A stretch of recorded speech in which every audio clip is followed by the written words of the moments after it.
As requested, here's my BB cream being made. This isn't a perfected formula, so just refer to the blog on Patreon if you want to learn a bit more about it and what I'd change.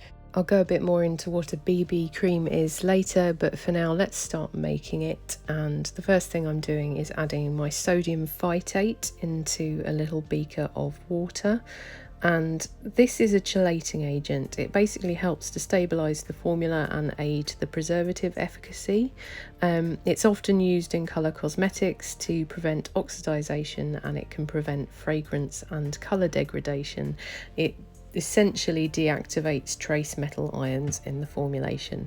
If you saw my mascara formulation on Patreon, I should have added one of those to that as well, so bear that in mind if you make that formula, but that's what I'm doing here.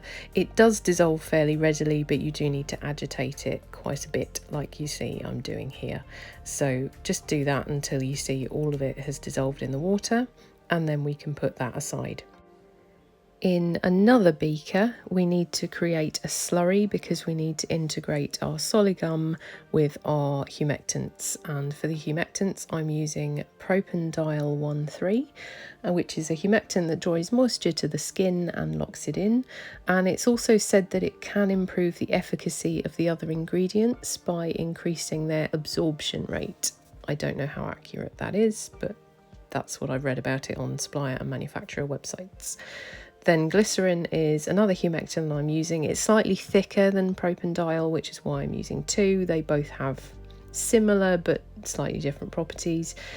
Again, it locks in moisture and it's known for its humectant properties and adding to the viscosity. And then to that I'm adding Soligum AX, which is my gum thickener. It's a blend of xanthan gum and gum arabic. Gum arabic acts as a film former, so it makes it perfect for this type of product. It's also one of my favourites due to the silky feel that you get on the skin.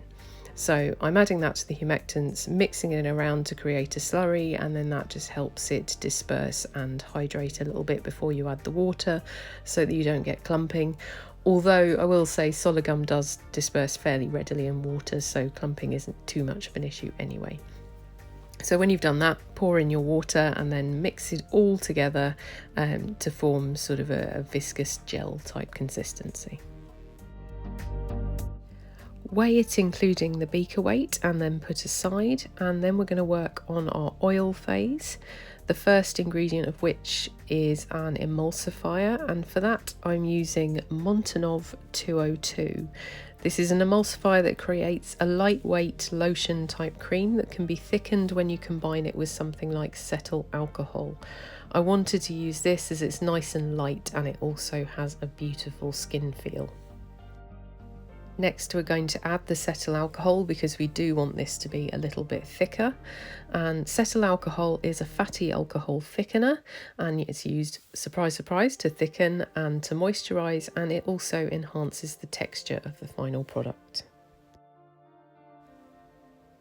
Then I'm keeping the formula light by adding an ester, and for this I'm using C12 to 15 alkyl benzoate. This helps to reduce the greasy feeling of the product and it aids in the dispersion of the pigment throughout the product, which is good when you're making something with colour. And it seals in moisture and adds to the silk-like feeling of the finished product. You're then seeing me add camellia oil. This is a beautiful non-comedogenic oil and it's fast absorbing and moisturises and soothes the skin. It's also said to promote collagen production, so I thought it would be nice to include. And after that I'm adding kukui nut oil, which is another of my favourites. It absorbs quickly, is very non-greasy, and it moisturises and can help to reduce the appearance of fine lines and wrinkles. So going to add some of that in too. And that's both your oil and water phases done, so you can add them to your water bath, which as you know is 1 to 2 inches of water in a pan, and we've got this on about a medium heat and we're just going to let this melt all the way down for phase B and let them get to about the same temperature as each other before combining them to make our emulsion. Once you take off the heat, you just need to weigh the water phase and replenish any water lost to evaporation. Once you've done that, add the water phase to the oil phase, and then you can shear mix this. Either use a normal stick blender or one of these little mini milk frothers if that's all you've got. It depends on the size of your batch really. Just be aware, these milk frothers, as the name may suggest, they froth. So it does add a little bit of bubbles to your mixture, but I did find they dispersed over time, so don't worry too much about it. But like I always say, you get a better result with better equipment. So yeah, do what you have to hand. And we're just going to mix this really, really well until we get our emulsion. And then we're able to add our phase C ingredients, which is literally just our pigment. We can still do this while it's warm. So we're going to do this now. Blending pigments is a whole other video of its own, so I will go over this at some point, but this is basically a mixture of oxides, titanium dioxide, there might be some mica powder in there to tone it. You just kind of make the blend until you get the colour you need. I will go over it in another video, I promise, but make sure you grind your pigments really, really, really fine as you possibly can before you add them to your mix. And then you want to shear mix that in as well, just to make sure it's fully dispersed and you don't get any lumps of unmixed pigment. So that's what you see me doing here. Then top tip, clean your mixer straight away afterwards by running it in some distilled water to get rid of all of the residue of your pigment and your cream. Otherwise it dries on, it sets, and it's impossible to get the little bits out properly. So do that, and then you can clean it properly later. Just want to make sure you've done that. Then just mix it around and check that it's all properly dispersed, and we can leave this to cool to 40 degrees C before we add our cool down phase.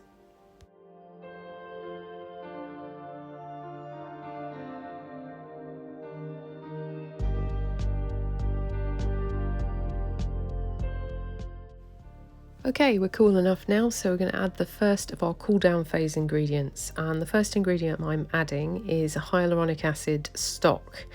Now, you could have done this as a powder, but it's much easier to work with a stock in this instance.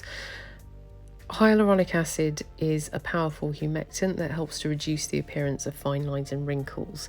This stock is made from distilled water, a bit of preservative, and a bit of hyaluronic acid. The hyaluronic acid I'm using is sodium hyaluronate, and it's from Aromantic, and it makes a fairly thick viscous gel. So that adds to the viscosity of this. Now I want to mix that in really thoroughly by hand, so we're not incorporating any more bubbles or anything like that into our product.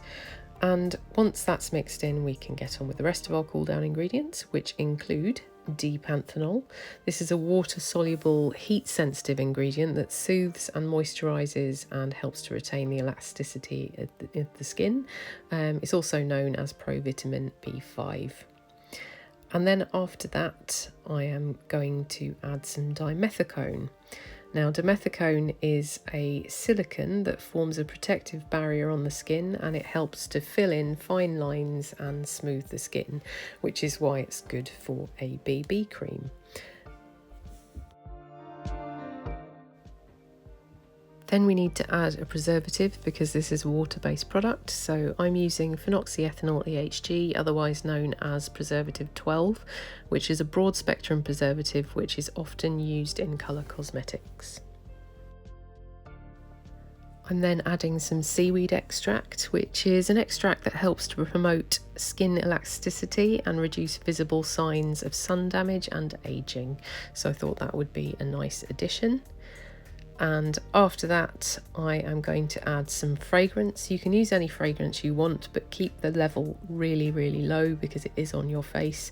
And also check the IFRA documents to make sure that the amount you are using is acceptable for where you want to use it. And then once that's added, we're going to add our antioxidant, which is vitamin E, and this just acts as an antioxidant for the oils and also promotes cell regeneration. and I'm using the clear vitamin E from TKB Trading, but you can use any vitamin E that you like. Stir that in really well, and then take the pH in order to correct for the hyaluronic acid, depanthenol, and keep the sodium phytate effective. So we want a pH of 6, so adjust this accordingly. I had to adjust mine down using a citric acid solution. You can see my video all about pH on how to do this. Once adjusted, you can fill your container. So while I do that, a little bit about BB cream. So a BB cream is a cream that is used to moisturise and blur imperfections, with BB standing for either blemish blur, blemish balm, or beauty balm, though creams are creams and balms are balms. I've seen both. This is a cream formula that you can dab on with an applicator sponge or a brush to give a light coverage and blur out blemishes and uneven skin tone when you don't want to wear a full-on foundation. The most difficult part of this is achieving your ideal skin tone, so if you're unsure of where to start with this, then Making Cosmetics in the USA has a lovely selection of pre-made skin tone pigments that you can tweak to your skin fairly easily. And if you want to get more creative with colour theory, then you can get yourself some brown iron oxide, red iron oxide, yellow oxide, black iron oxide, titanium dioxide, and some blue and some white shimmer and some bronze and gold micas. And you can just have a go at mixing them to create a base colour and then tone up and down with the micas. I've somewhat packed this formulation with ingredients to give it a marketing story as well as potential benefits. So during my testing phase, I'll be seeing what I think of all those ingredients and if I think they've made a difference. So this is what it looks like on the skin just using a brush. As you can see, it's a very light coverage. It dries down quite slowly, I will say that, so it does need improvement. But once it has dried down, it does have a really silky, powdery feel. It's not quite there yet, as I said before I was even going to post this video, so it does need some work. I think one of those things that could improve it would be something like a film former silicone, just to keep it on the skin, and possibly something to help it dry down a bit quicker. If you have any suggestions, do put them in the comments, constructive only. And yeah, we'll possibly revisit this at another time, but you guys wanted me to post it anyway, so here it is. I hope you liked it, and I look forward to discussing it with you. Until then, I'll see you in the next one. Thanks for watching.